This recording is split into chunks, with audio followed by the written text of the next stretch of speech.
ಪಂದ್ಯಕ್ಕೂ ಮುನ್ನವೇ ಆರ್ಸಿಬಿಗೆ ಶಾಕ್. ಹೌದು, ಬಹು ನಿರೀಕ್ಷಿತ ಇಂಡಿಯನ್ ಪ್ರೀಮಿಯರ್ ಲೀಗ್ ಪಂದ್ಯಗಳು ಆರಂಭಗೊಳ್ಳಲು ಇನ್ನು 6 ದಿನ ಮಾತ್ರ ಉಳಿದುಕೊಂಡಿದೆ. ಉದ್ಘಾಟನಾ ಪಂದ್ಯದಲ್ಲಿ ನಮ್ಮ ಬೆಂಗಳೂರು ಹುಡುಗರು ಮತ್ತು ಕೋಲ್ಕತ್ತಾ ಬಾಯ್ಸ್ ಮುಖಾಮುಖಿಯಾಗುತ್ತಿದ್ದಾರೆ. ಅತ್ತ ಮೊದಲ ಪಂದ್ಯದಲ್ಲೇ ಗೆದ್ದು ಟೂರ್ನಿಯಲ್ಲಿ ಶುಭಾರಂಭ ಮಾಡಲು ಕಾತುರದಿಂದ ಕಾಯುತ್ತಿರುವ ಆರ್ಸಿಬಿ ಸಿಂಹದ ಮರಿಗಳು ನೆಟ್ಸ್ ನಲ್ಲಿ ಬೆವರು ಹರಿಸುತ್ತಿದ್ದಾರೆ. ಅತ್ತ ಆರ್ಸಿಬಿಯ ಭರವಸೆಯ ಆಟಗಾರ ವಿರಾಟ್ ಕೂಡ ತಂಡವನ್ನ ಸೇರಿಕೊಂಡು ಬ್ಯಾಟ್ ಹಿಡಿದು ಅಬ್ಬರಿಸಲು ಸಜ್ಜಾಗುತ್ತಿದ್ದಾರೆ. ಮತ್ತೊಂದು ಕಡೆ ಆರ್ಸಿಬಿಗೆ ಶಾಕ್ ಕೊಡಲು ಕೋಲ್ಕತ್ತಾ ಹುಡುಗರು ಕೂಡ ಭರ್ಜರಿ ತಾಲೀಮು ನಡೆಸಿದ್ದಾರೆ.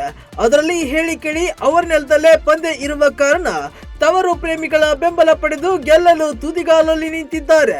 ಈ ಬೆನ್ನಲ್ಲೇ ಆರ್ಸಿಬಿಗೆ ಒಂದು ಸಣ್ಣ ಶಾಕ್ ತಗುಲಿದೆ. ಆರ್ಸಿಬಿ ಪ್ರಮುಖ ಬೌಲರ್ಗಳ ಪೈಕಿ ಜೋಶ್ ಹೆಜಲ್ವುಡ್ ಕೂಡ ಒಬ್ಬರು. ಹಾಗಾಗಿ ಜೋಶ್ ಸ್ವಲ್ಪ ಪ್ರಮಾಣದ ಇಂಜುರಿಯಿಂದ ಬಳಲುತ್ತಿದ್ದಾರೆ. ಹಾಗಾಗಿ ಮೊದಲ ಕೆಲ ಪಂದ್ಯಗಳಿಗೆ ಅಲಭ್ಯರಾಗಲಿದ್ದಾರೆ ಎಂದು ಹೇಳಲಾಗುತ್ತಿದೆ. ಅವರು ಸಂಪೂರ್ಣ ಫಿಟ್ ಆದರೂ ಕೂಡ ಅವರು ಪ್ರಮುಖ ಬೌಲರ್ ಆಗಿರುವ ಕಾರಣ ಟೂರ್ನಿಯ ಕೊನೆಯ ಪಂದ್ಯದವರೆಗೂ ಬೇಕಾಗುತ್ತದೆ. ಹಾಗಾಗಿ ಸ್ವಲ್ಪ ರೆಸ್ಟ್ ಕೊಟ್ಟು ನಂತರದ ಪಂದ್ಯಗಳಿಗೆ ಅವರನ್ನ ಆಡಿಸಲಾಗುತ್ತಿದೆ ಎಂದು ಹೇಳಲಾಗುತ್ತಿದೆ.